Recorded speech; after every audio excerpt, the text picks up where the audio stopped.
All right, hello and welcome to another Expert Inside interview. My name is John Golden from Sales Pop, online sales magazine, and Pipeliner CRM, joining you as usual from San Diego. And today, I'm delighted to be joined from Dallas, Texas, by Jeff Maines. How you doing, Jeff? Fantastic, John. How are you? Great. And Jeff's an expert at turning ideas into enterprises. He's built 5 companies totaling over 200 million in combined revenue.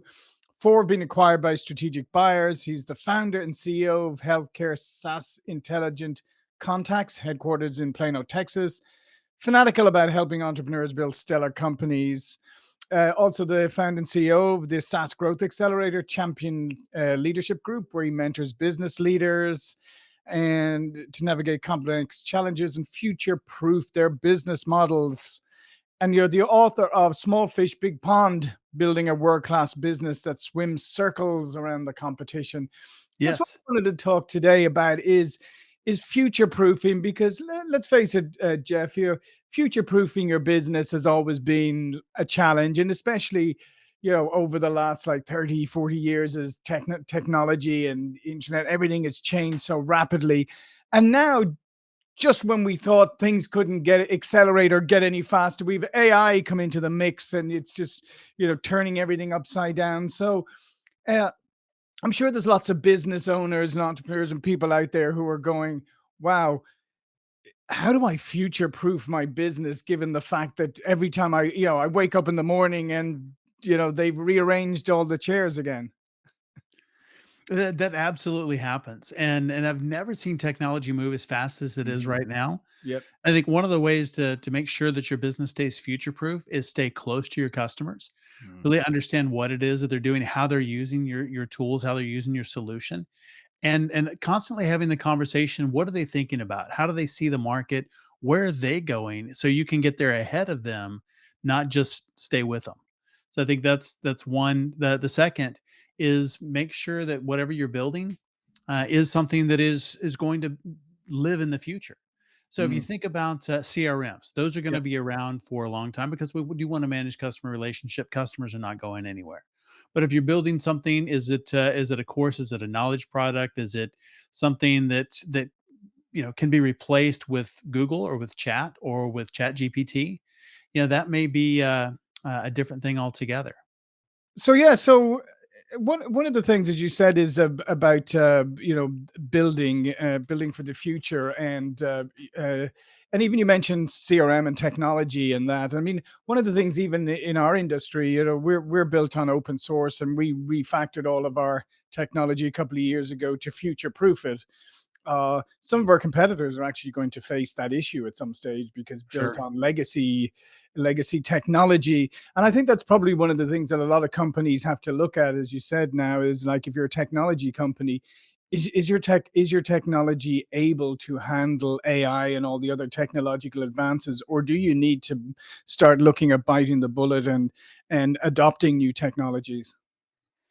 Technical debt is an issue in every company, and it could have started 6 months ago, and it's there. If you started 5 years ago, it's a giant mountain, Mhm. and so how do you move the mountain? It's one shovelful at a time. So Yeah. constantly fighting that fight of taking down and retiring that technical debt. Mm. So staying on the cutting edge. And the cool thing with that is with the advent of AI and some of the new technologies that we have is that coding is much faster now. It's much Mhm. cleaner. You've got you can take scripts, you can run them through AI tools, and they'll tell you how to optimize them. Some Mhm. of them will optimize them on their own. So I think that now is a really good time to start thinking about that and getting ahead in technology, because the longer you wait, the further and further behind you get, and it's moving so fast now. Absolutely. And then you also mentioned, I mean, if you're in a knowledge business, as you said, or if you're in consulting, or you create courseware or whatever, uh, you have to remember now that you have that extra thing to deal with now, where you have that perception is like, well, I don't need you anymore because I've got AI to answer everything, Right. or I've got this, and so now you have to kind of re-examine what really is your value proposition.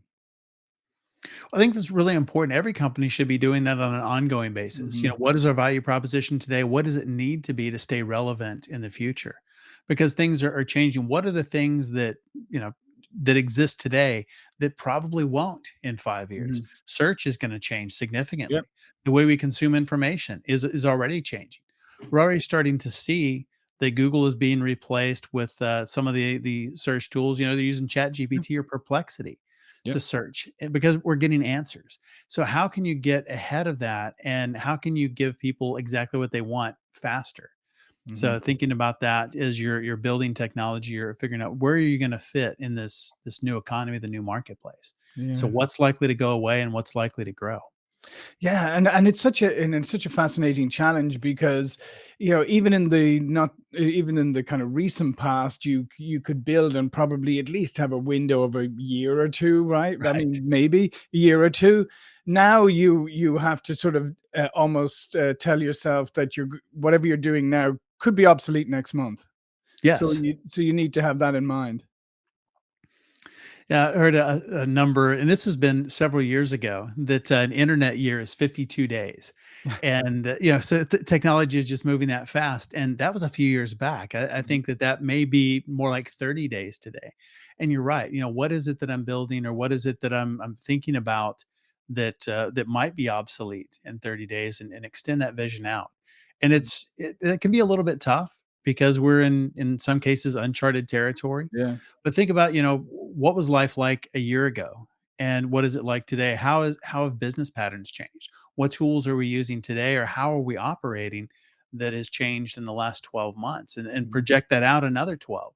What does Yeah. it look like? And how do we become indispensable to our customers? I think that's really the key. If you want to be future proof, build yourself into their routine, build yourself into what they're doing already on a daily basis, Mhm. so that just the thought of your solution not being a part of their lives scares them.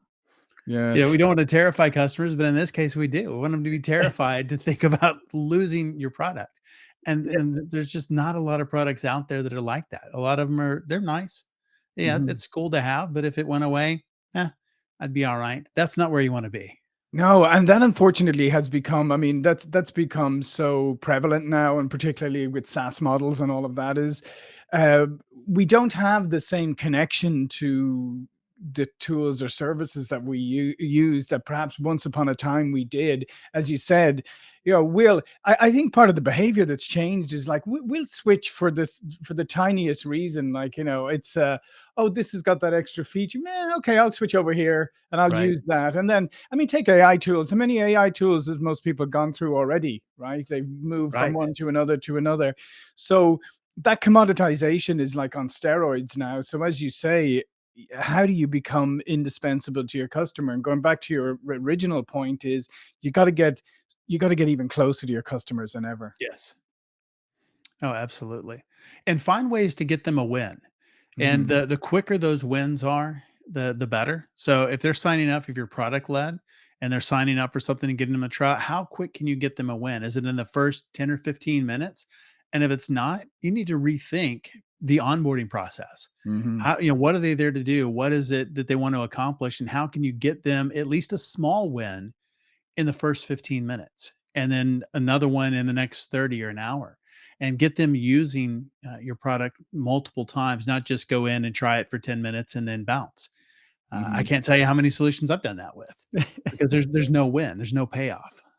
Yeah, and we just don't have the patience or the attention span anymore to kind of wait for that because we've got become so like instant gratification, right? If we're not seeing Yes. something immediately, we're disinterested. We've moved on, and so that becomes so. And with customers, we look if we talk again about the kind of knowledge people or the people who offer knowledge services, I guess. I mean, one way that they could look at their businesses now is how do I help my customers navigate the future? How do I help Yes. them to future proof? And if you can get into that mindset, then maybe you become indispensable as opposed to somebody, no, I can get that information anywhere. I don't need you. Right. Yeah, be able to answer a question that Google can't, or Mhm. provide insights that ChatGPT can't. I think that's where you really become indispensable in that role. Yeah. And what do you see as you're working with SaaS startups and that? I mean, what do you see that they need to do maybe differently today than they maybe did a year or two ago? I think one of the biggest things, especially early stage, we'll say, the to get to the first million is to focus. Focus on a Mhm. specific ICP, and as soon as you think that it's too small, go smaller. Get Right. narrowly focused because the market is big out there and there's so many options. But when you can focus in on this very specific target market, then your market comes looking for a solution. They're like, oh, this is for me. And that's what you want. Mm. Not to be commoditized with another 10 that all look alike, but really focus in and focus so small that it's scary small. Right. And then maybe go a little bit deeper and then as you continue to grow, 1 to 3, and you can branch out from there, but really get into a very tight, small market and own that market.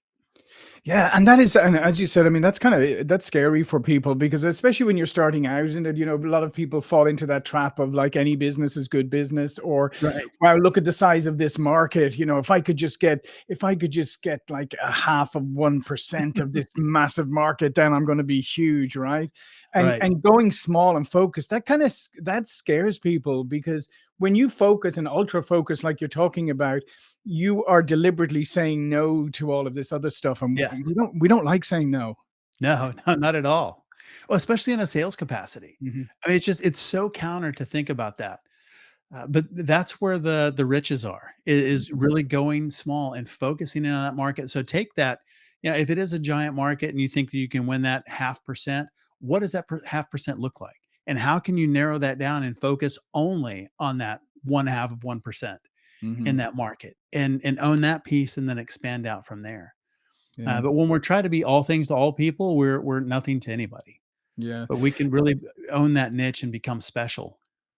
And if you think about it, I mean, specialization is becoming, more prevalent. Like even in jobs today, I mean, you need real experts in specific areas. The days of generalists are kind of gone. I mean, you take Yes. even like marketing, for instance, right? Marketing generalist. It's a difficult job now because I mean, take SEO on its own. I mean, if you could, SEO is like really, really specific. And now you have SEO or geo, whatever it's called, for AI that you have to think about. So now it's even Yes. more specific. So jobs, everything is becoming more specific. It makes sense that your offering would become more specific. It does, but like you said, that's a scary proposition Mhm, to think about, you having to say no. But every time I've done this for a long time, mhm, and yeah, every time I've looked at a particular customer deal or client deal that's a little bit outside, and I think, well, they really don't fit, but we'll make an exception. mhm. 100% of the time, I regret that decision. Right. Yeah. Absolutely, and so all revenue is not good revenue. I used to No. think that, and I've lived it, and I've got the scars. Yeah, because they always come with those hidden costs, and whether it's the hidden cost of time or focus or resources, or you end up not really being able to deliver, as well as you could if you stayed in your lane. Right, right. Yeah, And which there's obviously doesn't help definitely a you. time to expand, Mhm. but it's Yeah, not in so the very beginning. yeah. So when you're like looking to like future proof your business and you're very, very narrowly focused and you're doing really well, and it's going your way, as you said, how do you figure out when is the time to maybe move a little into maybe an adjacent market, or maybe expand your offerings a little, or go into a little more growth mode? Yeah, I think there's a couple ways to look at it. One is just the size of the market. What is adjacent to that? Is Mhm, it something that's a very close um, transition?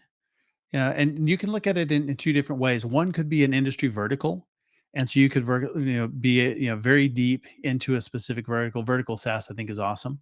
mhm, And a feature expansion, or is it a market expansion? So we've got two different ways to look at that. The other way to focus is just like in your example with SEO. You could be SEO for a particular industry. Maybe it's for the auto industry, mhm. and now you're going to go into a different market, and maybe it's mechanical.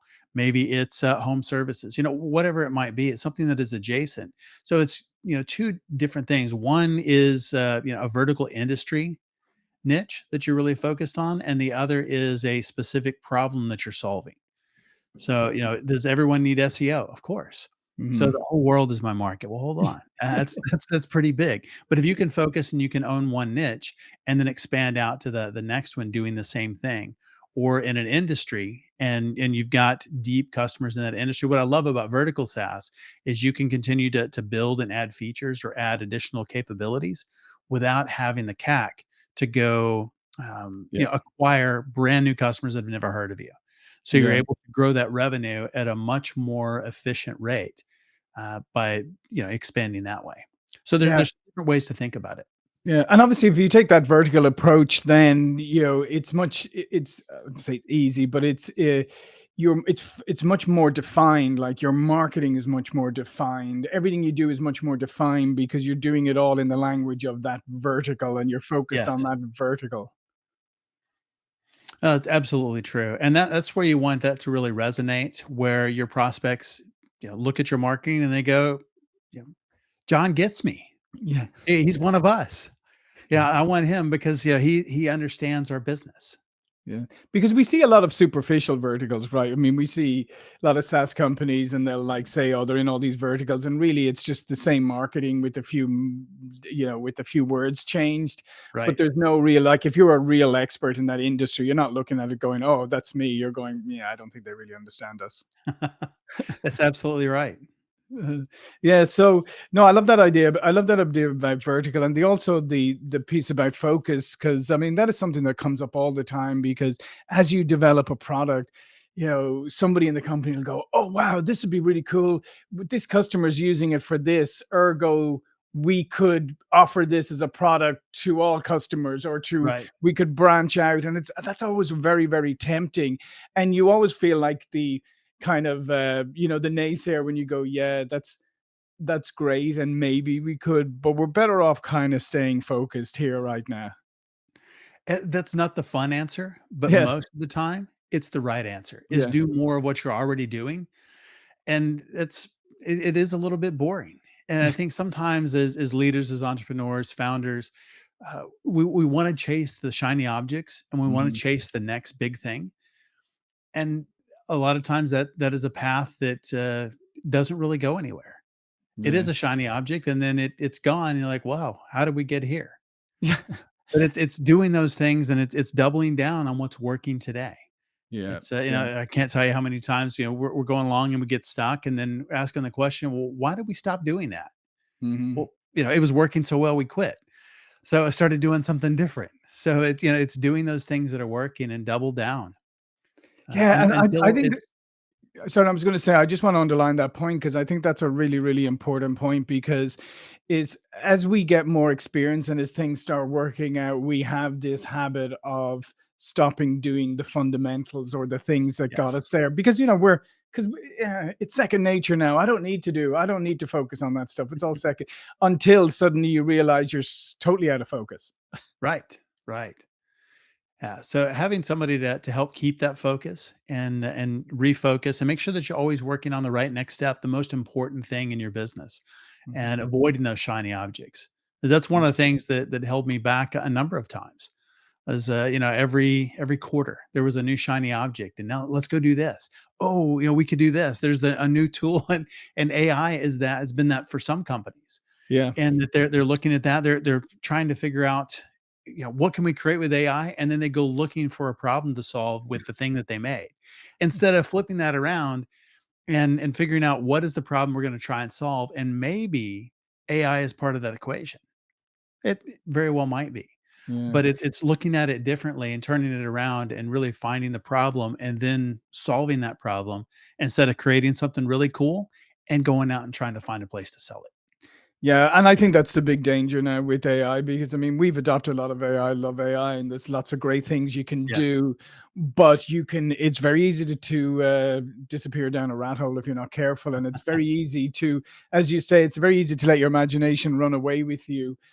So coming back to and I love what you said earlier about getting, when you're working with your customers, how can you get them a win within the first 15 minutes or whatever? How can you deliver value?